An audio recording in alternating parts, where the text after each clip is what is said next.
Hi, it's Abbey Dyer Amonette, AI strategist and business coach, and I cannot wait to talk to you about a topic that I'm really, really passionate about. So let me make my screen bigger here. And I want to talk about empowering women in tech, and more specifically, the future of AI. Wow, right? I can't believe how many new AI apps come out every single day. I can't believe how quickly the AI landscape is changing. But I want to talk about some gender gaps that exist in tech, because here is a very, what I would call, stark reality. So in AI roles, only 26% of those are held by women. From a gender gap perspective, there are 244 million less women online worldwide than men.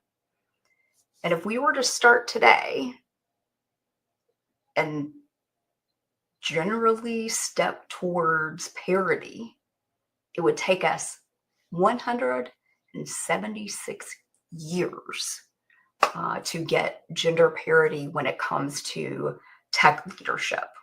So to me, this is a real crisis. And so I want to talk about what I'm doing and what you can do in order to change that. Now, why it matters. I often talk to people about AI and they're confused about, why does it come out this way? Why does it not authentically sound like me? Why does it do this? Why does it do that? Well, one of the things that we're seeing in AI and really exists in a lot of technology, but probably wasn't as glaringly obvious as it is with the AI, is bias, right? It is mostly men coding. And so the world of AI is going to be created in a bubble around just men who are coding. And if that becomes just primarily done in one geographic region, we're going to have biases from that perspective as well. Women bring unique strength. They bring unique empathy. They bring creative problem solving. There's a really good reason why we need women involved in tech and specifically involved in AI. And a Harvard Business Review study recently, an article talked about how this could really increase the GDP by something to the tune of $5 trillion, according to the Harvard Business Review. So there's an economic impact, a positive one to that as well. Now, breaking stories of change. It's amazing, right? Girls who code, global training, all these positive impacts that we're seeing. And that's really, really good. But it's going to take a lot of that. And so I am committed to growing my company in a way that helps support women, both from kind of this global expansion perspective, as well as employees that actually work for my company. Now, the power of AI in education for women is around giving women exposure to STEM, right? Giving women exposure to science, technology, engineering, and math, and an opportunity to see if they're curious about it, if they're interested in it.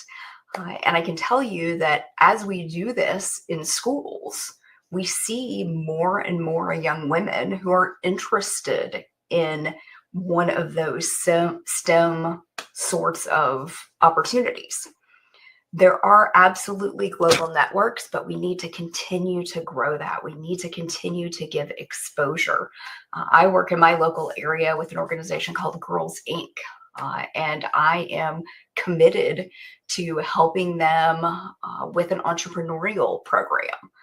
I want to see more girls in underrepresented communities in tech. So how do we democratize this? How do we overcome those challenges so that women aren't held back? Well, we need to make sure that there are family leave policies and affordable care policy with child care policies and workplace flexibility. We need to make sure that in our hiring practices, we're looking for unconscious bias.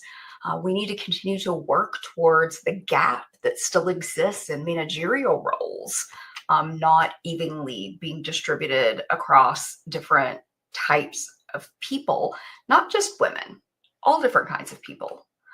So, what do we need to do? How can we help? We can expand training programs, make them more affordable and more accessible. We can build mentorship programs, and we can advocate for policies of inclusivity. So, my call to action to you is find organizations that support STEM, lean into those, encourage exploration of your daughters, your sisters, your friends in all different kinds of STEM areas.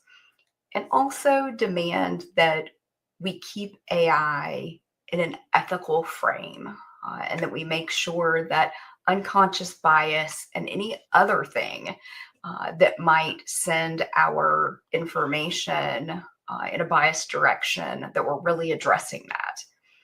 Imagine the future where women lead AI innovation. We have empathetic systems in place. Our innovation is unleashed through this talent and this potential. Women are in leadership roles. We are able to accelerate all things tech by bringing women into the conversation. So together we can empower women and empower the future.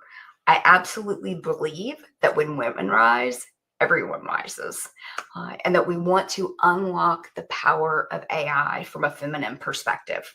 So let's build the future together. Thank you.